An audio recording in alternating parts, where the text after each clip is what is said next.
नमस्कार। उनकी कलम मेरी आवाज में आप सभी का स्वागत है। आइए सुनते हैं कहानी कैसेंड्रा का अभिशाप, जिसे लिखा है अज्ञेय जी ने। खजूर के वृक्षों की छोटी सी छाया उस कड़ाके की धूप में मानो सिकुड़ कर अपने आप में या पेड़ के पैरों तले छिपी जा रही है।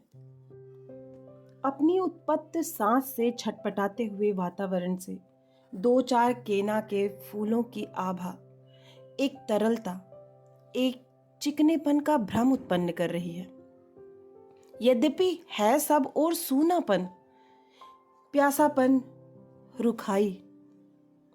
उन केना के फूलों के पास ही एक छींट के टुकड़े से अपने कंधे ढके हुए मेरिया बैठी है। उससे कुछ ही दूर भूमि पर एक अखबार बिछाए उसकी छोटी बहन कारमेन एक रुमाल काढ़ रही है। वे दोनों अपने अपने ध्यान में मस्त हैं, किंतु उनके ध्यान एक ही विषय को दो विभिन्न दृष्टियों से देख रहे हैं।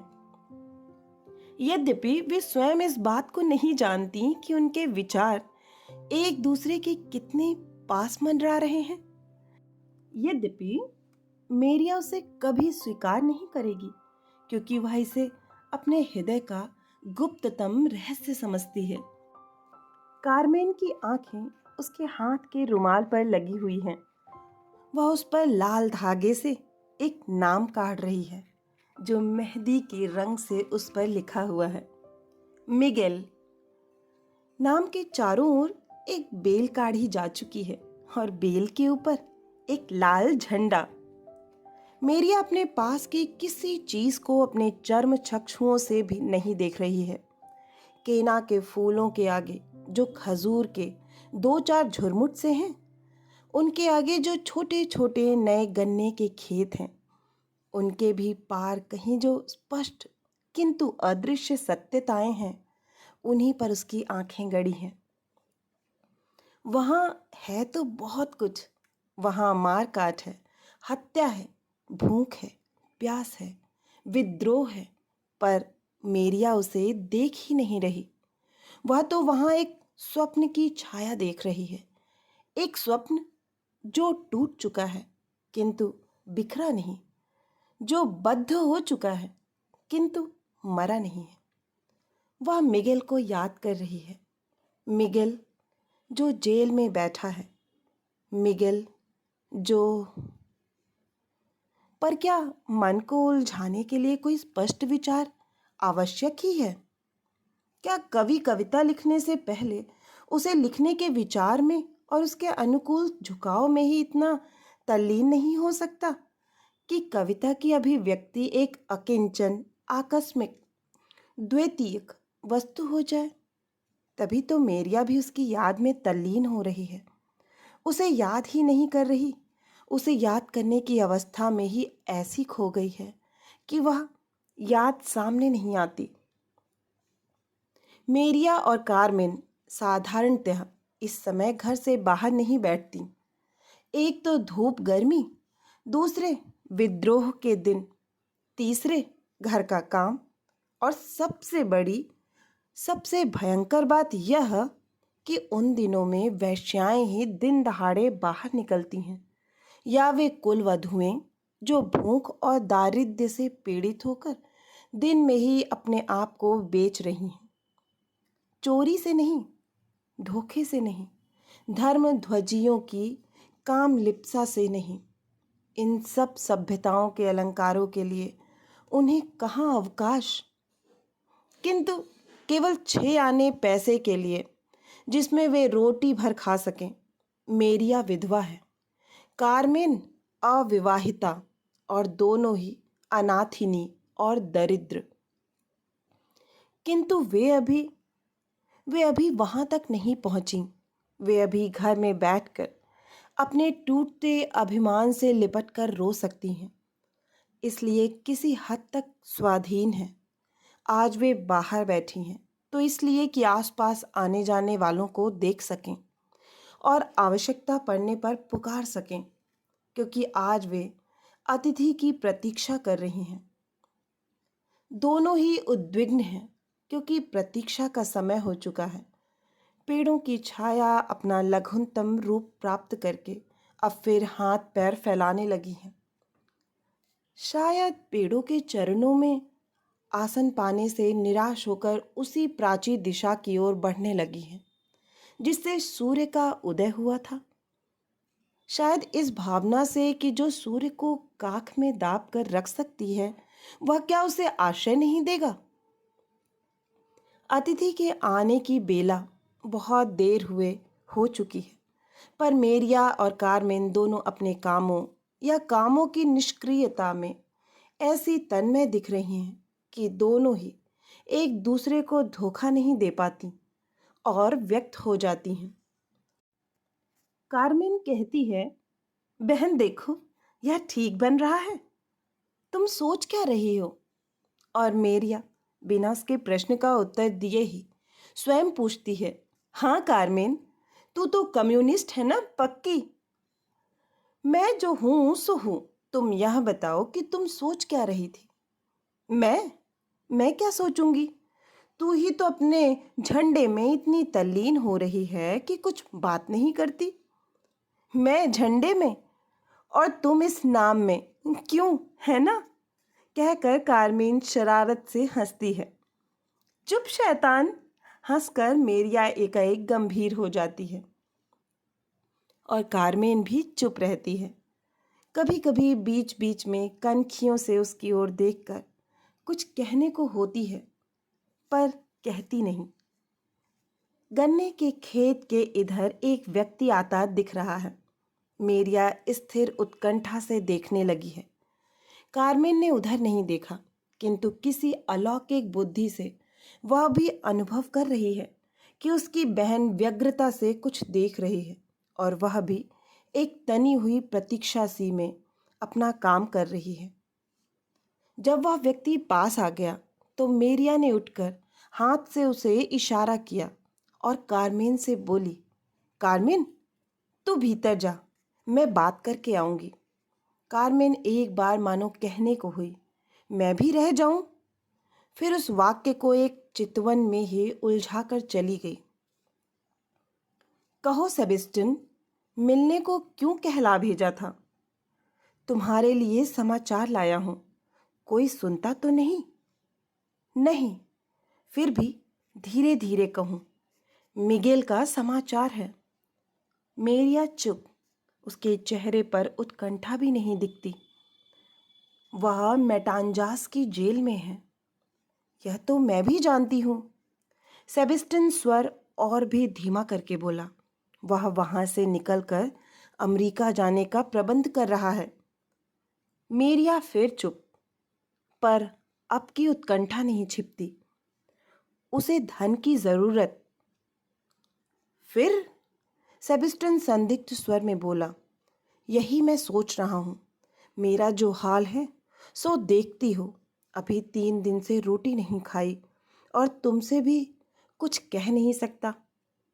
और और यहाँ कौन बच रहा है? सभी भूखे मर रहे हैं। मांगू किससे? मेरिया थोड़ी देर चुप रही, फिर बोली, कितना धन चाहिए? सेबेस्टियन ने एक बार तीव्र दृष्टि से उसकी ओर देखा, फिर कहा, क्या करोगी पूछकर? बहुत। फिर भी कितना? लाओगी कहां से?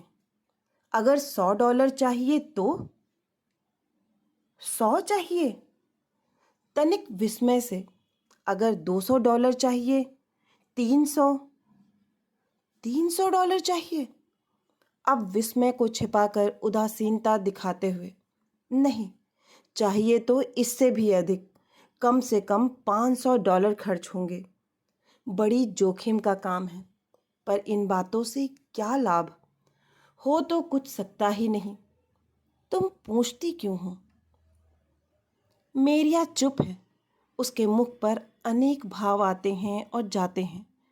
सेबेस्टियन उन्हें पढ़ नहीं पाता और सोचता है, यह औरत बड़ी गहरी मालूम पड़ती है, मुझसे बहुत कुछ छिपाए हुए है जिसका मैं अनुमान भी नहीं कर पाता। मेरिया एकाएक बोली, यहाँ कोई बैंकर है? कोई अमेरिकन? हाँ, है तो। क्यों? गिरवी रखेंगे? क्या?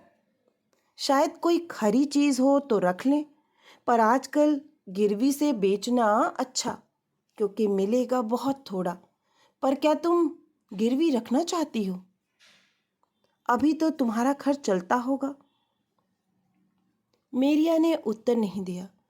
कुछ देर सोचने के बाद पूछा, उसे निकालने में कितने दिन लगेंगे? दिन क्या, प्रबंध तो है। धन भिजवाते ही वह निकल जाएगा। यहाँ से मैटांजाज भिजवाओगे? प्रबंध करने वाला यही है, उन्हीं को देना होगा। उनके पास धन पहुँचते ही वे कर लेंगे, ऐसा मुझसे कहा है। सेबेस्टियन ने एक दबी हुई अनिच्छा सी से कहा, मानो अधिक रहस्य खोलना ना चाहता हो। मेरिया फिर किसी सोच में पड़ गई। थोड़ी देर बाद उसने उतरे हुए चेहरे से फीके स्वर में कहा, शायद मैं $500 का प्रबंध कर सकूं। तुम रात को आना। तुम $500? हाँ, मेरा विश्वास है कि कर सकूंगी, पर निश्चय नहीं कह सकती। तुम रात को आना। पर अभी जाओ, रात को आना। अभी बस मैं कुछ सोचना चाहती हूँ। मेरा स्वास्थ्य ठीक नहीं है, कहकर मेरिया मुड़कर घर की ओर चली। अच्छा, मैं जाता हूँ, विदा, कहकर सेबेस्टियन चलने लगा। किंतु जब मेरिया अंदर चली गई, तब वह रुककर उसकी ओर देखकर बोला, मेरिया, तुम्हारे पास इतना धन कैसे? यह तो अंधेरे में तीर लग गया है। फिर धीरे धीरे उसके मुख पर विस्मय या आग्रह का भाव मिट गया। उसका स्थान लिया एक लज्जा सा विक्षोभ के भाव ने। पर जब सेबेस्टियन फिर गन्ने के खेत की ओर चला, तब वह भाव मिट गया था। तब वह था पहले सा ही शांति प्राय, किंचित विस्मित। खजूरों की लंबी छाया अब ठीक केना की क्यारी पर छा रही थी, मानो अनंत पथ पर चलते हुए भी उसके तरल चिकनेपन के भ्रम में पड़कर थोड़ी देर के लिए प्यासी छाया अपनी आंखें ही ठंडी कर रही हो। अब वे दिन नहीं रहे जब मेरिया की गिनती सैकड़ों से आरंभ होती थी। वे भी नहीं जब वह अकेली इकाई को इकाई समझने लगी थी। अब तो यदि डॉलर इकाई है तो उसकी गिनती सेंट से आरंभ हो जाती है और सेंट ही में संपूर्ण हो जाती है। और वह देगी $500 अपनी गिनती की असंख्य संपत्ति। मेरिया के माँ बाप सैंटियागो के पहाड़ी प्रदेश में बड़े जमींदार थे। यद्यपि उनकी समृद्धि को बीते वर्षों हुए जान पड़ते हैं, तथापि मेरिया को कभी कभी यह विचार आता है, अभी कल ही तो वे दिन थे। हवाना शहर के आसपास देहात में मेरिया के पिता की बहुत सी जमीन थी, जिसमें गन्ने बोए जाते थे। किंतु कुछ वर्षों से, जब से अमेरिका के चीनी के व्यापारियों और मजदूरों तक ने क्यूबा से चीनी के आयात का विरोध किया और देशभक्ति की आड़ लेकर लड़ने को तत्पर हुए, जब से अमेरिकन सरकार ने उनका मान रखने के लिए और अपनी छूछी जाति भक्ति या देशभक्ति की शान रखने के लिए क्यूबा से आने वाली चीनी के आयात पर कर बढ़ा दिया, तब से धीरे धीरे उनकी ज़मीन घटने लगी और उनका साहस भी टूटने लगा।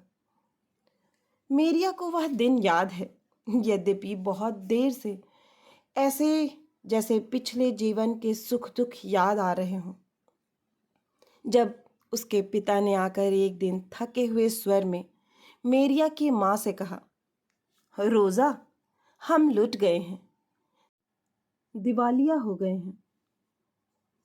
उस बात को 2 वर्ष हो गए।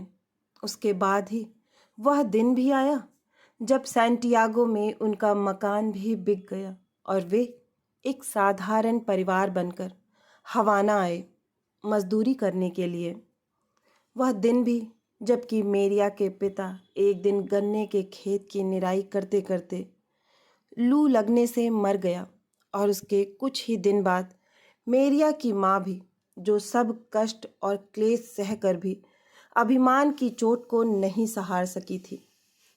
तब से मेरिया और कारमेन उस घर में रहती हैं। वे दोनों मजदूरी नहीं करती। अब मजदूरी करने से उतना भी नहीं मिलता जितने के उसमें नित्य कपड़े ही घिस जाते हैं। खाने की कौन कहे। इसलिए मेरिया अब कभी कभी किसी अमेरिकन यात्री के यहाँ एक आध दिन सेवा करके कुछ कमा लेती है और उसी पर तोष कर लेती है। इस सेवा में कभी कभी किसी यात्री को सोचता है कि मेरिया तो सुंदरी है, तब मेरिया डरती नहीं, छिपती नहीं, सह लेती है और अपना वेतन कमा लेती है। क्योंकि नैतिक तंत्र तो काल और परिस्थिति के बनाए होते हैं और प्रत्येक काल में जैसे ऊंचाई की एक सीमा सी होती है, वैसे ही नीचाई की भी। और मेरिया समझती है कि वर्तमान परिस्थिति में वह कम से कम पतित नहीं, जूठी नहीं है।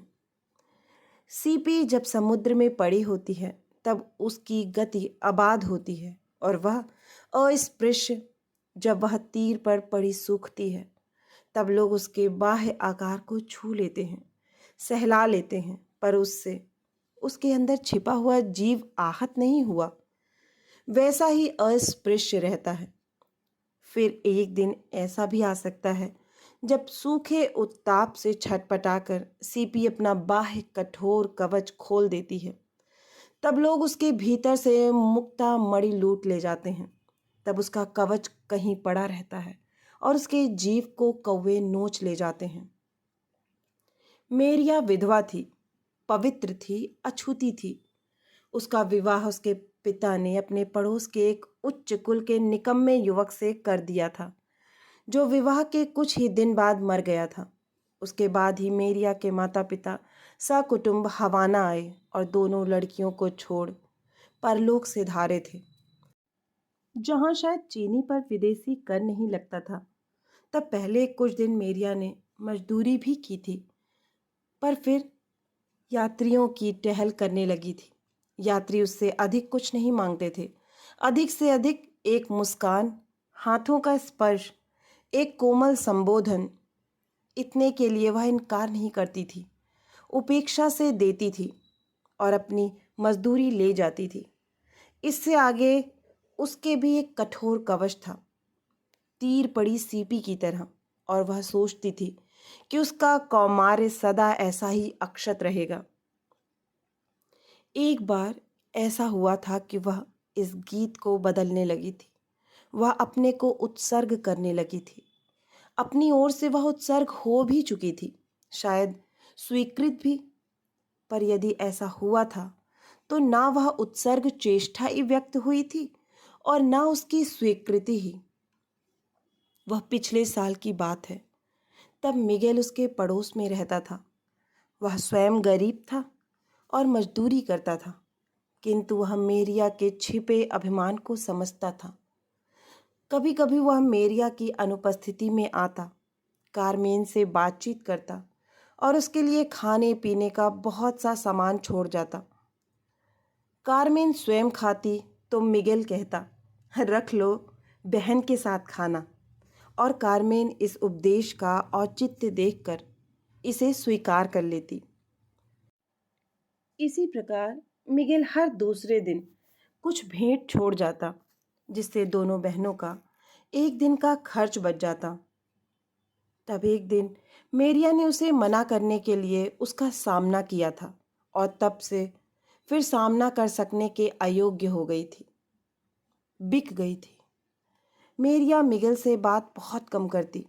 वह आता और कारमेन से बातें करता, हंसता खेलता, और मेरिया उनकी तरुण माता की तरह ही उन्हें देखा करती। पर कई बार उसे विचार होता, मिगेल के कारमेन के साथ खेलने में एक प्रेरणा है, उसकी बातचीत में एक आग्रह, उसकी हंसी में एक सहानुभूति जो कारमेन को दी जाकर भी उसकी ओर आती है, उसी के लिए है। तब वह लज्जित भी होती, पुलकित भी और एक विष्णु आनंद से और भी चुप हो जाती। और यह सब इसलिए कि उसकी अपनी सब प्रेरणाएं, अपने सब आग्रह, अपनी सब सहानुभूति एक ही रहस्यपूर्ण अभिव्यक्ति में मिगेल की ओर जा चुकी थी। मिगेल में प्रतिभा थी और प्रतिभावान व्यक्ति कभी एक स्थिर व्यक्तिगत प्रेम नहीं पाता, चाहे अपने व्यक्ति वैचित्र्य से उसका अनुभव करने के अयोग्य होता है, चाहे भाग्य द्वारा ही उससे वंचित होता है। मिगेल और मेरिया भी ऐसे ही रहे। मिगेल हवाना के एक गुप्त मजदूर दल का अगुआ था। इस बात का पता लग जाने पर उसके नाम वारंट निकल गए और वह भाग गया। इस बात को भी 6 मास हो गए और अब तो मिगेल महीने भर से मेंटाजास के फौजी जेल में पड़ा है। उसे पता नहीं क्या होगा, शायद बिना मुकदमे के ही वह फांसी लटका दिया जाएगा, क्योंकि अब है मैकाडो का राष्ट्रपतित्व, जो कि अमेरिकन छत्र छाया से भी बुरा है, क्योंकि मैकाडो दास ही नहीं, वह अधिकार प्राप्त दास है, इसलिए अधिकारी से अधिक क्रूर और हृदयहीन है। आज अगस्त 1933 में जब प्रजा पहले ही भूखी मर रही है, तब उसके बचे खुचे जीविका के साधन भी छीने जा रहे हैं। और इतना ही नहीं, जो इस भूखी मृत्यु का विरोध करते हैं, उन्हें सबसे पहले चुन चुन कर मारा जा रहा है। हाँ, सभ्यता और प्रगति। मेरिया ने मिगेल को अपनाया नहीं था, शायद इसलिए मिगेल का एक चिन्ह मेरिया के पास सदा रहता है, उसकी 12 वर्षीय बहन।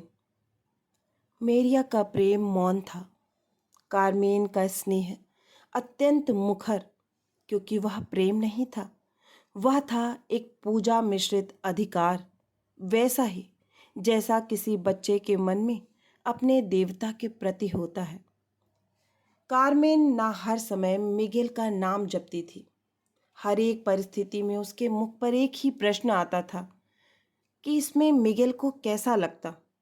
यहाँ तक कि जब वह रूखा सूखा खाना खाने बैठती, तब सर्वोत्तम खाद्य वस्तु बहुधा तो एक ही वस्तु होती, पर अंश निकालकर उसे एक अलग पात्र में रखकर पूर्वस्थ मेटांजास की ओर उन्मुक्त होकर कहती, यह मिगेल के लिए है। मेरिया हंसती, पगली।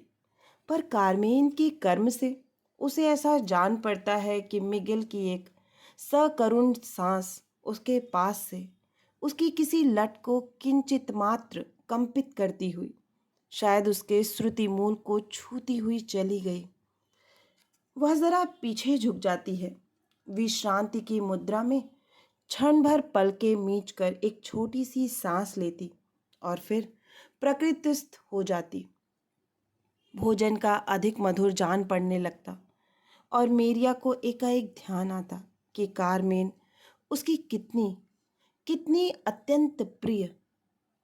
पता नहीं वह कार्मेन का अधिकृत प्रेम है या मेरिया के हृदय में मिगेल की अनुपस्थिति के रिक्त को पूरा करने वाला, और अंततः मिगेल पर आश्रित भाव पर मेरिया उसे कार्मेन पर बिखेरती है और बड़ी आत्मविस्मृति से, या शायद आत्मविस्मृति के लिए ही बिखेरती है।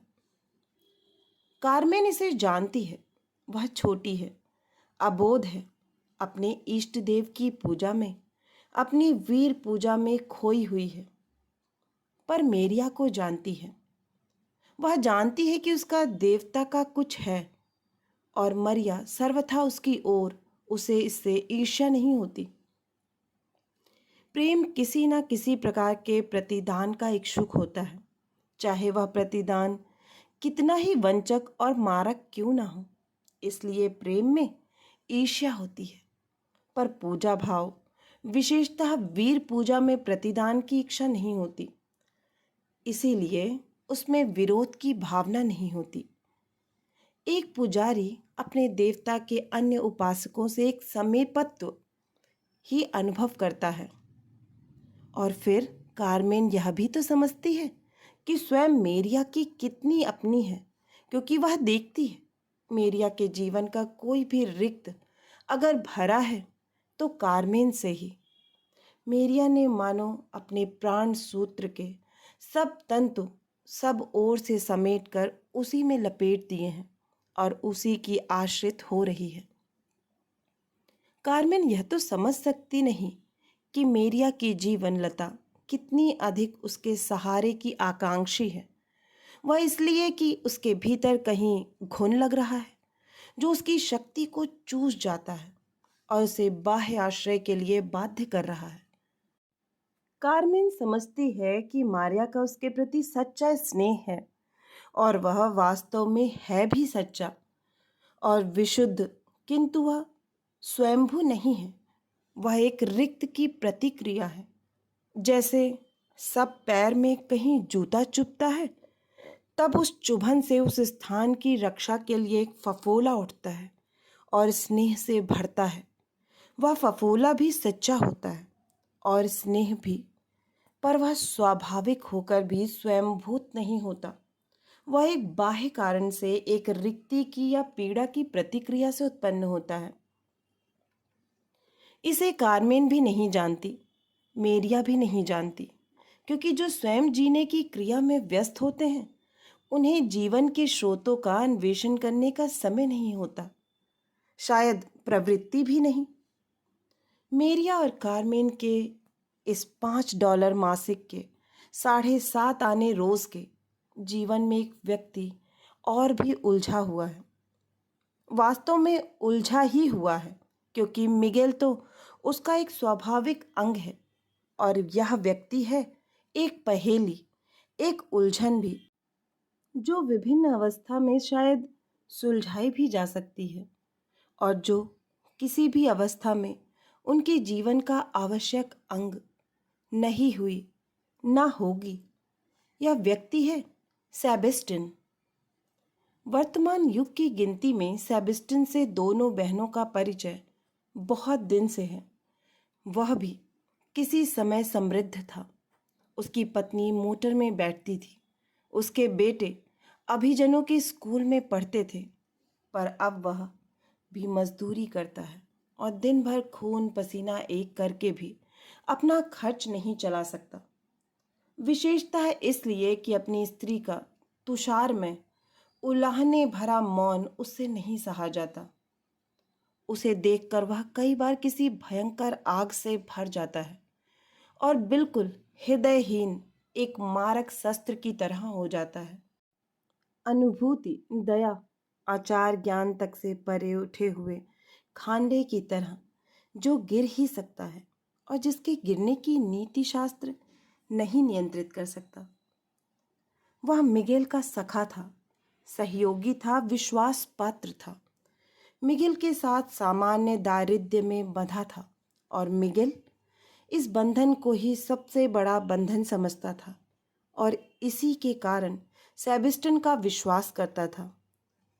पर मिगेल अकेला था और स्वच्छंद सेबेस्टियन अपनी गृहस्थी के बंधनों में बंधा हुआ और सुरक्षित था। इसलिए मिगेल मित्रता में पूर्णता बन जाता था और सेबेस्टियन उससे घिर कर भी उसके भीतर एक आत्मनिर्णयाधिकार बनाए रखता था। मेरिया से मिगेल ने सेबेस्टियन का भी परिचय कराया था। मेरिया उन दोनों व्यक्तियों का अंतर देखती थी, किंतु सेबेस्टियन के प्रति मिगेल का आदर भाव देखकर अपने विचार को दबा लेती थी।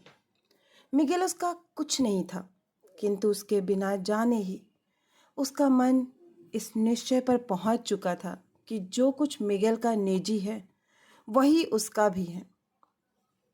मिगेल चला गया, बंदी भी हो गया। मेरिया के जीवन में इससे कोई विशेष परिवर्तन प्रकट नहीं हुआ, सिवाय इसके कि अब बहनों को जो कुछ खाने पीने को प्राप्त होता है वह मेरिया की अपनी कमाई का फल होता है, क्योंकि सेबेस्टियन उनकी कुछ सहायता नहीं कर सकता। वह स्वयं इसका आकांक्षी है। सेबेस्टियन और मेरिया अब कभी कभी मिलते हैं, बस कभी मेरिया सेबेस्टियन के घर का स्मरण करके उसे अपने यहाँ रोटी खिला देती है, तब सेबिस्टन कृतज्ञ तो होता है, पर उसके हृदय में स्वभावतः ही यह भाव उदय होता है कि इन बहनों के पास आवश्यकता से अधिक धन है, नहीं तो ये क्यों मुझे खिलाती, कैसे खिला सकती। बेचारे सेबिस्टन के अब वे दिन नहीं थे जब वह सोचे मैं किसी को खिला सकता हूँ, और उसका यह भाव उसकी कृतज्ञता के पीछे छिपा होने पर भी मेरिया को दिख जाता था। तब वह विष्ण सी होकर सेबिस्टन के चरित्र को समझने की चेष्टा करती थी। वह उसके बहुत पास पहुंच जाती थी, किंतु पूर्णतया हल नहीं कर पाती थी।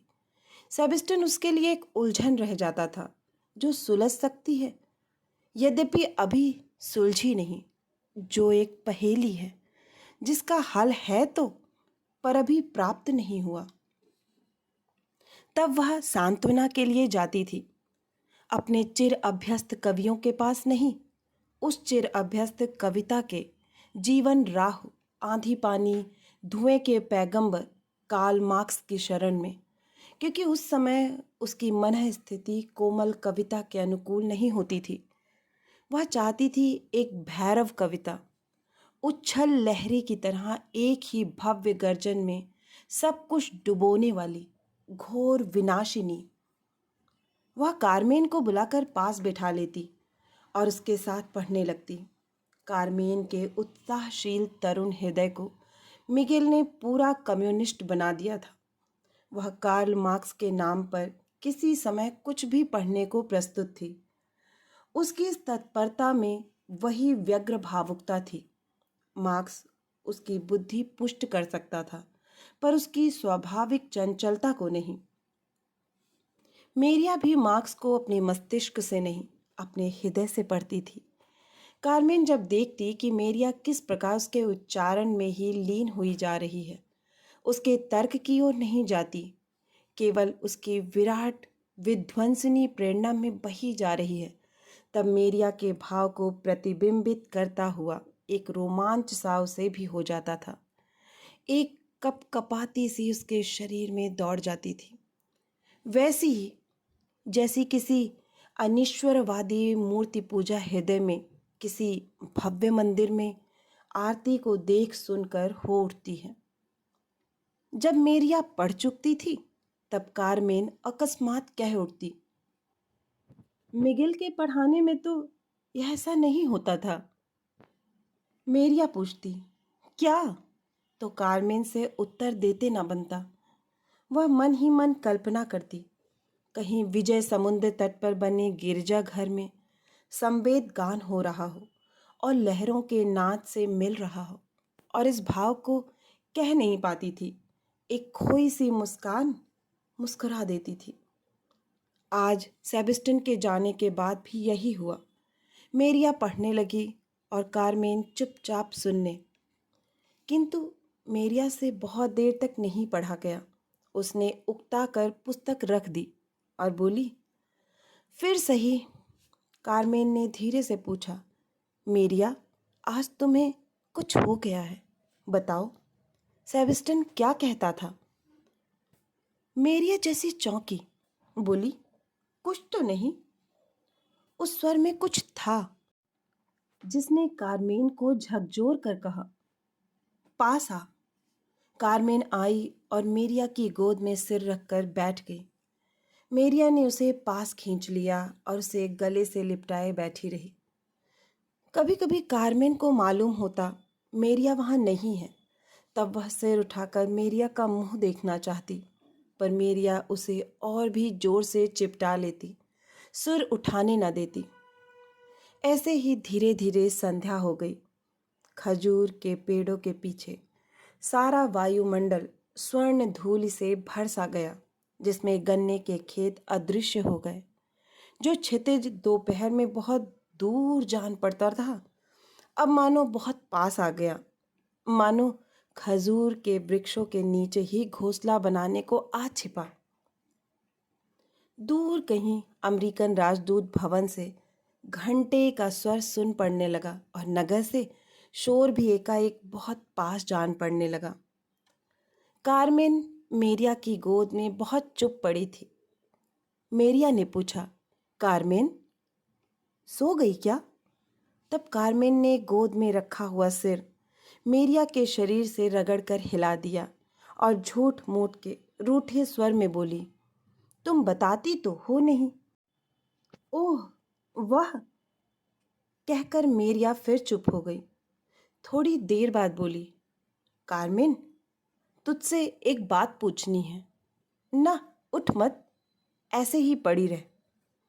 कारमेन ने विस्मय से कहा, क्या आज रोटी नहीं खानी है?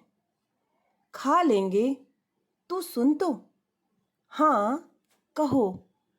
कारमेन जानती है, जब माँ मरी तब हमें बिल्कुल अनाथ नहीं छोड़ गईं। मेरिया ने गंभीर स्वर में ऐसी मुद्रा में यह प्रश्न किया जैसे उत्तर की भी अपेक्षा नहीं, और ऐसे ही कहती चली। कारमेन चुपचाप सुनने लगी। वह मुझे थोड़े से गहने सौंप गई थी। बहुत तो नहीं थे, पर आजकल के ज़माने में उतने ही बहुत होते हैं। कुछ तो हमारे वंश की परंपरा में ही चले जा रहे थे। कुछ माँ ने तेरे विवाह के लिए बनवाए थे। मेरे और तुम्हारे लिए नहीं? हाँ, मेरे भी थे। सुन तो। यह सब वह सौंप गई थीं और संभाल कर रखने को भी कह गई थीं। इसके अलावा एक मोती भी है जो मिगेल ने दिया था। मिगेल ने? उसके पास था? हाँ, उसे उसकी बुआ दे गई थी। पर तू ऐसे प्रश्न पूछेगी तो मैं बात नहीं कहूँगी। मेरिया फिर कहने लगी, यह सब मैंने एक बर्तन में रख कर दाब दिए थे कि कहीं गुम ना हो जाए। आज उन्हें निकालने की सोच रही हूँ। मिगेल ने मंगवाए हैं। पर वह तो कैद है ना? हाँ, वह वहाँ से निकलकर अमेरिका जाएगा, इसलिए ज़रूरत है। अच्छा, अभी मुझे भगाकर बातें कर रही थी। हाँ, तो निकाल लाओ। रखे कहाँ हैं? मेरिया ने इस प्रश्न की उपेक्षा करके, जो वंश के हैं और जो तेरे विवाह के लिए बने हैं, उन पर मेरा अधिकार नहीं है। कारमेन सिर को झटक कर उठ बैठी। कुछ बोली नहीं। मेरिया के मुख की ओर देखने लगी। मेरिया ने देखा कि कारमेन को यह बात चुभ गई है, पर वह कहती गई, वे तेरे हैं, इसलिए तुझसे पूछना था कि उन्हें बिकवा दूं। कारमेन ने आहत स्वर में कहा, मुझसे पूछती हो? मेरिया ने जानबूझकर उस स्वर को ना समझते हुए फिर पूछा, हाँ बता तो। मैं नहीं बताती। कारमेन की आंखों में आंसू भर आए। उसने मुंह फेर लिया। मेरिया उसकी मनुहार करने लगी। एक दृश्य हुआ जिसे ना देखना, देखकर ना कहना ही उचित है। तब कारमेन ने रोक कर कहा, मैं कभी मना करती? मेरिया एकाएक स्थिर हो गई। संध्या घनी हो गई। कारमेन अपनी बहन की प्रतीक्षा में बैठी थी। अंधकार हो रहा है, इसलिए उसने पढ़ना छोड़ दिया है। पर अभी बत्ती नहीं जलाई। आवश्यकता भी क्या है, तेल बचेगा। और इस कोमल अंधकार में बैठकर सूर्यास्त के पट पर अपने स्वप्नों का नृत्य देखना अच्छा लगता है। कारमेन ने बहुत दिनों से इस प्रकार अपने आप को प्रकृति की प्रकृतिता में नहीं भुलाया। उसका जीवन ऐसा हो गया है कि उसके लिए अवसर नहीं मिलता। इसलिए जब अवसर मिल जाता है तब उस स्वप्न संसार से लौटकर आने की चोट के भय से वह उधर जाती ही नहीं। पर आज इतने दिनों बाद ना जाने क्यों उसे बड़ी प्रसन्नता हो रही है। शायद एकाएक मिगेल के निकलने की संभावना के कारण, शायद इस अनुभूति से कि आज उसकी बहन के प्यार में सदा से अधिक कुछ था। कोई वस्तु नहीं, किंतु एक प्रकार की विशिष्टता का कोई सूक्ष्म भेद। कारमेन एक विचित्र अदम्य त्याग भावना से भरी सांध्य नभ को देख रही थी। देख नहीं रही, प्रतिबिंबित कर रही है। नभ के प्रत्येक छाया परिवर्तन के साथ ही साथ उसके प्राण में भी मानो एक पर्दा बदलता है। सूर्यास्त के बाद का रंग जाने कैसा कलुष लिए लाल लाल मैला सा हो रहा है। उसे देखकर कारमेन के मन क्षेत्र में किसी अंधेरे विस्मृत कोने में एक विचार या छाया या कल्पना आ रही है। वह आकाश उसे ऐसा लग रहा है जैसे वन में किसी रहस्यपूर्ण नैश उत्सव की अपनी आग से दीप्त उसे प्रतिबिंबित करती हुई किसी भैरव देवता की विराट चमकती हुई काली प्रस्तर मूर्ति की खुली खुली चपटी चपटी फैली हुई छाती। कारमेन सोचती है कि वे दोनों बहनें उस देवता की रक्षित हैं।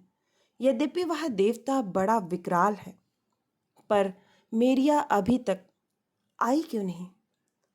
हम सांध्य आकाश की छटा को एक स्वतंत्र विभूति मानते हैं, पर वह है क्या? वह है किसी अन्य के, किसी अस्त हुए आलोक की प्रतीक्षाया मात्र। और हम समझते हैं संध्या में एक आत्मभूत आत्यंतिक सौंदर्य है, पर वहाँ वैसा कुछ नहीं है। हम संध्या में देखते हैं केवल अपने अंतर का प्रतिबिंब, अपनी बुझी हुई आशाओं आकांक्षाओं का स्फूर्तिमान कंकाल। नहीं तो यह कैसा होता कि जिस सांध्य आकाश में कारमेन को ऐसा भव्य चित्र दिखता है, उसी में 40 मील दूर मेटानजास के फौजी जेल में बैठे मिगेल को इतना विभस्त चित्र दिखता है। 4-5 खेमे गड़े हैं जिनके आसपास कटीले तार का जंगला लगा हुआ है। उसके भीतर बाहर दोनों ओर सशस्त्र सिपाहियों का पहरा है और उससे कुछ दूर एक और खेमा लगा है जिसके बाहर बैठे सिपाही गाली गलौज कर रहे हैं। उसके सामने ही 3-3 बंदूकों को मिलाकर बनाए हुए 4-5 कुंदले हैं और उनसे आगे प्रशांत खेत और पश्चिमी क्षितिज। एक खेमे के बाहर मिगेल खड़ा है। उसे बाहर निकलने की अनुमति नहीं है, किंतु पहरे वाले सिपाही की दया से वह कुछ देर के लिए बाहर का दृश्य देखने निकला है। वह उन बंदूकों के कुंदले की अग्रभूति से और खेतों के मौन से पार के सांध्य आकाश को देख रहा है और सोच रहा है। इसी दिशा में 40 मील दूर हवाना है। वहाँ उसका सब कुछ है। कुल 40 मील, पर 40 मील। वह सोचता है, यदि मैं आज छूट कर हवाना पहुँच सकूँ तो क्या कुछ कर सकूँगा। ना जाने वहाँ क्या परिस्थिति है। बहुत दिनों से समाचार नहीं आया है। विद्रोह को जगाने में उसने इतना यत्न किया, जिसके लिए वह यहाँ भी आया, उसी में वह भागी नहीं हो सका। हाय वंचना! वह चाहता है तीव्र गति से इधर उधर चलकर अपने अंदर भरते हुए इस अवसाद को कुछ कम कर ले, पर उसे तो वहाँ निश्चल खड़ा रहना है। उसे तो हिलना भी नहीं। वह तो वहाँ खड़ा भी है तो एक सिपाही की अनुकंपा से, मैकाडो के सिपाही की अनुकंपा से। हाय परवशता! उसके मन में विचार उठता है, आज रात ही इसका अंत करना है। वह अकेला ही है, अकेला ही यत्न करेगा। वह इस बंधन का अंत आज ही रात में करेगा। मुक्ति के लिए प्राणों पर खेल जाएगा। प्राण तो जाते ही हैं, शायद पहले मुक्ति मिल जाए। एक सिपाही ने उसे सहायता का वचन दिया है। वह उसे कटीले तार के पार तक जाने देगा। उसके आगे मिगेल का अधिकार है। उसके पास एक पिस्तौल है। वह यदि निकाल कर भाग ना सकेगा तो अपना अंत तो कर सकेगा। यदि शत्रु की गोली से भी मरेगा तो उस कटीले तार के उस पार तो मरेगा। उस कटीले तार की रेखा ही उसके लिए जीवन का मरण की विभाजक रेखा हो रही है, मुक्ति का संकेत। हाय दासता! बुद्धि उसे कहती है, ये विचार तुझे विचलित कर देंगे। युद्ध में निश्चय हो जाने के बाद विकल्प नहीं करना चाहिए। वह तो उससे पूर्व की बातें हैं।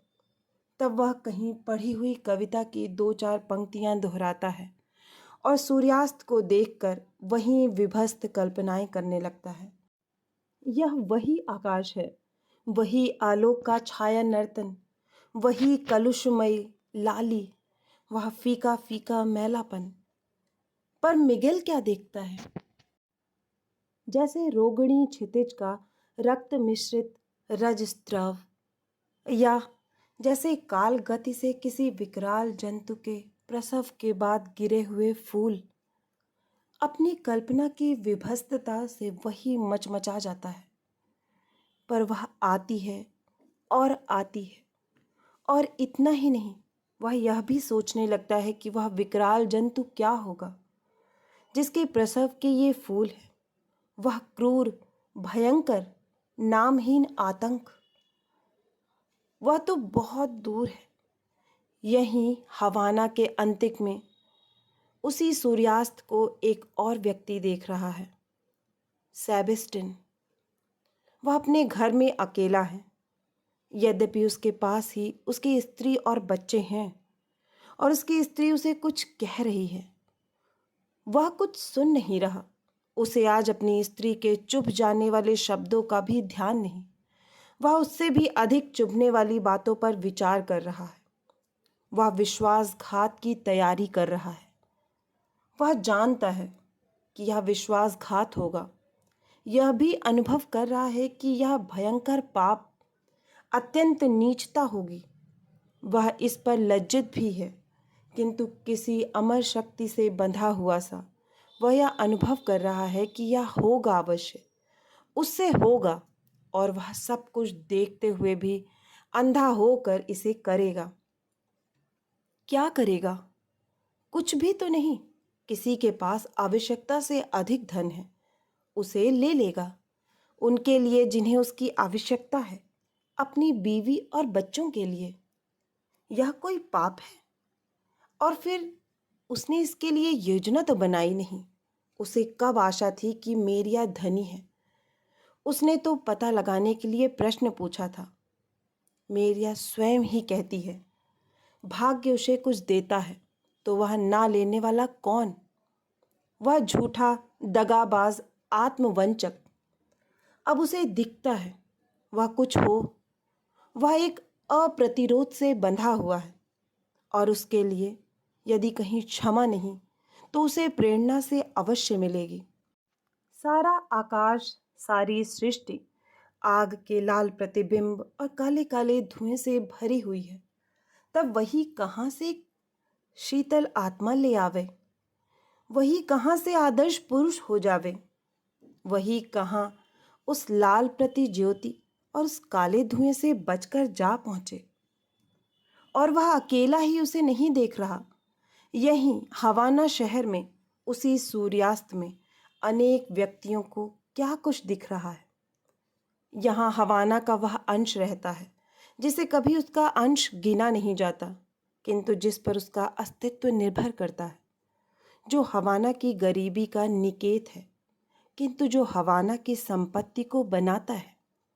यहाँ वे पुरुष हैं जो दिन भर मजदूरी करके एक मास में उतना कमा पाते हैं जितना अमेरिकन मजदूर एक घंटे में, जिसके भले के नाम पर इन लोगों को पीसा जा रहा है, और जो स्वयं किसी और के लिए पिसेंगे।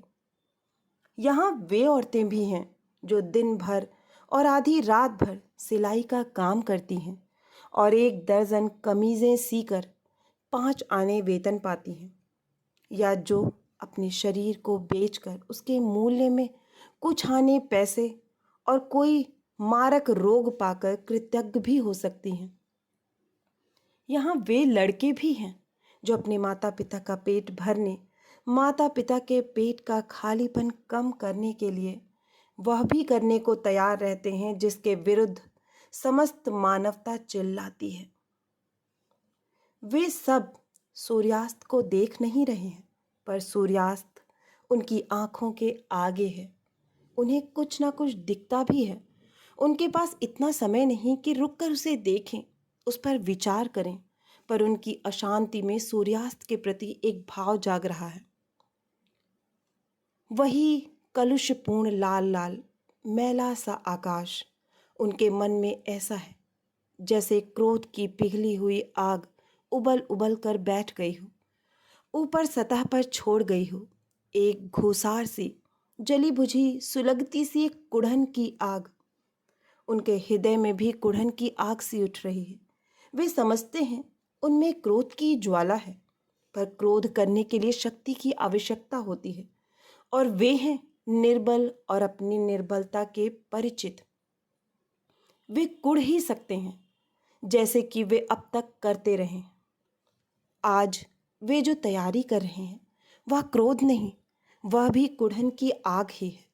तभी तो वे ऐसे चुप चुप से हैं। यद्यपि वे विद्रोह की तैयारी में हैं, उसी के लिए निकल भी पड़े हैं। उनके प्रतिनिधियों का एक दल जा रहा है महल और फौजी बारकों की ओर, और दूसरा दल चला है विद्रोह के द्रोहियों की तलाश में। पर उनकी प्रेरणा क्रोध नहीं, उनकी प्रेरणा है केवल भूख। उन्हें फौज से सहायता की आशा है, पर वे पुलिस से डर भी रहे हैं, क्योंकि वे जानते हैं कि पुलिस के जत्थे भी विद्रोहियों की खोज में हैं। और क्योंकि उनके हृदय में डर है, इसीलिए वे सोच भी सकते हैं, तैयारी भी कर सकते हैं, भविष्य की ओर उन्मुख भी हो सकते हैं। संध्या बहुत घनी हो गई। कारमेन मेरिया से पूछ रही थी, बड़ी देर कर दी कि सेबेस्टियन ने पुकार कर पूछा, आ जाऊं? मेरिया ने कंधे पर से चादर उतार कर रखी और कारमेन से बोली, ले देख। कारमेन व्यग्रता से हंडिया को खोलकर उसके भीतर मोम जामे में लिपटे हुए आभूषणों को निकालकर देखने लगी। सेबेस्टियन ने दबे विस्मय से पूछा, इन्हें कहाँ से लाई है? मेरिया एक छोटी सी संतुष्ट हंसी हंसी, फिर कारमेन से बोली, कारमेन, तू इन्हें ले जाकर सो, हम जरा बातें कर लें। कारमेन चली गई तो मेरिया ने धीमे स्वर में सेबेस्टियन से पूछा, पर्याप्त होंगे? होने तो चाहिए। तुम्हें मूल्य का कुछ अनुमान है? 500 से तो कहीं ज़्यादा के हैं। हाँ, पर आजकल तो बहुत घाटे पर देने पड़ेंगे, और आज तो बहुत ही कम। आज कोई खास बात है? हाँ, पर वह ठहर कर बताऊंगा। तो ये मैं ले जाऊं? मेरिया ने कुछ हिचकिचाते हुए कहा। हाँ। सेबेस्टियन ने समझा, शायद संदेह के कारण हिचकिचा रही है। ऐसी अवस्था में उसने चुप रहना ही उचित समझा। मेरिया बोली, मैं ले आऊं? और भीतर चली गई। वहां से लौटकर आते उसे केवल आभूषण लाने में जितनी देर लगनी चाहिए थी, उससे अधिक लगी, क्योंकि उसे एक बार फिर कारमेन से पूछना था कि आभूषण देखकर उसकी राय बदल तो नहीं गई। उसे बताना था कि कौन किसका था। उसे और कुछ नहीं तो मिगेल वाला मोती उसके हाथों गले में पहनकर दिखाना भी था। उसके मोती रखने का आग्रह सुनकर उसे टालना भी था, और फिर सब आभूषण दे डालने के लिए प्रसन्न स्वीकृति पर उसे चूमना भी था, और उसके शरारत भरे इस कथन पर कि तुम्हारे मिगेल के लिए तो है, एक हल्का सा मीठा चपत लगाकर तब कहीं बाहर आना था। सेबेस्टियन ने चुपचाप गहने लेकर वस्त्रों में कहीं रख लिए, तब बोला, कोशिश करूंगा आज ही धन का प्रबंध हो जाए। 1-2 अमेरिकन बैंकर हैं जो रात में भी काम करते हैं, बल्कि रात में ही काम करते हैं। हाँ। थोड़ी देर चुप्पी रही, फिर मेरिया एकाएक बोली, हाँ, यह तो बताओ, वह खास बात क्या थी? अरे, मैं तो भूल ही चला था इतनी ज़रूरी बात। यहाँ फौज वालों और विद्यार्थियों के साथ मिलकर लोगों ने कल बड़े सवेरे विद्रोह कर देने का निश्चय किया है। हैं? कल? अब पिछले निश्चय को 10 ही दिन तो हुए हैं। हाँ, अब भी आशा बहुत है। फौज सारी विद्रोही है। मैकाडो के पक्ष में पुलिस ही होगी। अगर कहीं मारकाट हुई भी तो थोड़ी ही, अकस्मात ही कहीं हो जाए, नहीं तो जितनी होगी हवाना शहर के बाहर ही होगी। पर घुड़सवार पुलिस भी तो सशस्त्र हैं और खुफिया। हाँ, उनसे आशंका है, पर वे हैं कितने? जितने भी हों, देखा जाएगा, कहकर सेबेस्टियन ने विदा मांगी और चला। चलते चलते ना जाने क्या सोचकर एकाएक रुक गया और बोला, मेरिया, इन आभूषणों में से कोई एकाध रखना हो तो रख लो। नहीं, जब $500 पूरे होने की आशा नहीं तो क्यों, यदि अधिक मिल सके तब चाहे कोई रख लेना। कौन सा? मेरिया ने इन प्रश्न का उत्तर विधि पर डालते हुए कहा, जो भी हो, पर कोई भी। क्यों रखना? जितना धन मिले सब भेज देना, क्या पता उसे अधिक की ज़रूरत पड़ जाए। ऐसे समय लोभ नहीं करना चाहिए। हाँ, यह बात तो है, कहकर सेबेस्टियन जल्दी से चला गया। मेरिया वहीं खड़ी खड़ी बाहर अंधकार की ओर देखकर कुछ सोचने लगी, कुछ देखने लगी। तभी कारमेन की आवाज़ आई, सोने नहीं आओगी? उसके ऊपर एक कोमल उदासी छा गई। मेरिया कोहनी टेके एक करवट लेटी हुई थी, किंतु सिर उठाए उसे हथेली पर टेक कर, और कारमेन उससे चिपट कर उसकी छाती में मुंह छिपाए पड़ी थी। समाचार मेरिया सुन चुकी थी। दोनों ने यह निश्चय कर लिया था कि कल उन्हें क्रांति विद्रोह में मिल जाना होगा। यद्यपि कैसे, क्या करना होगा, यह वे नहीं सोच सकी थीं। और इस निश्चय पर पहुंच जाने के बाद जो विचार रहस्य गर्भित मौन छा गया था, उसी में दोनों पर वह उदासी छा गई थी। न जाने क्यों कारमेन देख रही थी क्रांति की विजय का स्वप्न, और उस स्वप्न की भव्यता में उसे एक कपकपी सी आती थी, एक रोमांच सा होता था। किंतु मेरिया और मिगेल की उस विजय पर छाई हुई छाया और मेरिया का इस समय का घनिष्ठ समीपत्व उसे उदासी के उस नशे में से बाहर नहीं निकलने देता था। मानो मेरिया के शरीर में से किसी अज्ञात मार्ग से उसका प्रगाढ़ नैराश्य कारमेन में प्रविष्ट हो रहा था, क्योंकि मेरिया के हृदय पर नैराश्य की छाया थी। ऐसा नैराश्य जो अपनी सीमा पर पहुंचकर नष्ट हो गया है, भाव नहीं रहा, एक आदत सी हो गई है, और इसलिए स्वयं मेरिया को भी दृश्य नहीं होता। कारमेन ने किसी गहरी छाया के दबाव का अनुभव करके धीरे से कहा, कुछ गाओ। मेरिया ने दूरस्थ भाव से कहा, आज तो मन नहीं करता कारमेन, कल सुन लेना। कल तो, कहकर कारमेन एकाएक चुप हो गई। जिस छाया से वह बच रही थी वह तनिक और भी गहरी हो गई। बहुत देर बाद कारमेन एकाएक चौंकी। मेरिया की आंखों से एक आंसू उसके गाल पर गिरा था, एक अकेला, बड़ा सा, गर्म। उसके चौंकते ही मेरिया ने जोर से उसे अपने से चिपटा लिया और बार बार घूंटने लगी। मेरिया का भाव कारमेन समझ नहीं सकी, किंतु फिर भी यह अतिरेक अच्छा सा लगा। वह मेरिया के मानसिक संसार में प्रविष्ट नहीं हो सकी, किंतु मेरिया के शरीर के इस दबाव का प्रतिदान देने लगी। उस श्रोता की तरह जो किसी कलाकार गायक का गान सुनते हुए स्वयं गाने की क्षमता ना रखकर भी अपने को भूलकर गुनगुनाने और ताल देने लगता है। तब ना जाने कितनी और देर बाद मेरिया भी बहुत धीमे स्वर में गाने लगी, एक अंग्रेजी कविता का टुकड़ा जो उसने अपने समृद्ध जीवन में कभी सीखा था। Must a little weep love foolish me and so fall asleep love loved by thee। थोड़ा सा रोऊंगी भोली मैं, और तब सोऊंगी तेरे प्यार में। और उन्हें इस व्यवहार में लीन देखकर रात चुपके चुपके तीव्र गति से भागने लगी, मानो उन्हें धोखा देने के लिए, मानो ईर्ष्या से। और मेरिया और कारमेन बार बार चौंक सी जाती और थोड़ी देर बातें कर लेती और फिर चुप हो जाती।